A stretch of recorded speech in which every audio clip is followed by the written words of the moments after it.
Dalam diskusi bersama mantan panja rancangan Undang-Undang KUHP Fahri Hamzah dan pakar hukum pidana dari Universitas Trisakti Abdul Fikar, anggota Komisi 3 DPR Arteria Dahlan mengatakan rancangan Undang-Undang KUHP harus beradab, namun tetap humanis yang disesuaikan politik hukum nasional.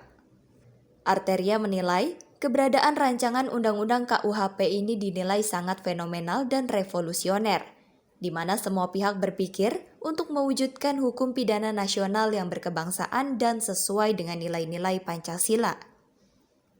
Dirinya lantas meminta pemerintah agar segera menyelesaikan pembahasan rancangan Undang-Undang KUHP dikarenakan pihak yang menjadikan konfigurasi politik sebagai wujud dari pembentukan politik hukum negara ini telah siap untuk mengesahkan RUU KUHP secepatnya. RKUHP ini dipastikan harus juga beradab namun juga tetap humanis. Disesuaikan dengan politik hukum nasional, makanya berkali-kali saya katakan kepada pemerintah, segerakanlah karena 9 fraksi yang menjadikan konfigurasi politik ya, sebagai wujud dari pembentukan politik hukum negara nantinya, sekarang sudah siap untuk mensahkan ini secepatnya. Kemudian juga sesuai dengan keadaan dan perkembangan kehidupan bermasyarakat, beragama, berbangsa, dan bernegara. Isu globalisasi hadir, isu sosialis demokratis tentang bagaimana semuanya harus tidak liberal, tapi memang harus bersendikan HAM yang di sana, itu pun juga kita akomodir, tidak hanya HAM partikular yang ada di Indonesia. Begitu juga materi muatannya, kenapa kita jelimet, susah? Karena RKUHP ini mengatur dari orang mau buat anak sampai orang menutup mata meninggal dunia. Ini ada di sini semua. Di samping itu, mantan Ketua Panja Rancangan Undang-Undang KUHP Fahri Hamzah melihat rancangan undang-undang ini sudah solid dan tinggal dilanjutkan ke dalam tahap pengesahan.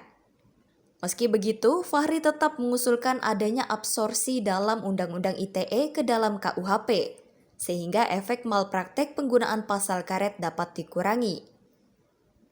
Ia juga mengusulkan dilakukannya amandemen terbatas absorpsi terhadap seluruh undang-undang pidana lain untuk dicantumkan dalam RUU KUHP, dengan tujuan rancangan undang-undang tersebut dapat lebih sempurna meskipun beberapa undang-undang telah diabsorpsi dalam rancangan undang-undang KUHP. Jadi sebenarnya ini sudah solid, ya, sudah bulat sebenarnya. Tinggal disahkan aja ya. Hal-hal lain saya kira tadi sudah dibahas ya, Pak Arteria tadi sudah sangat baik menyampaikannya.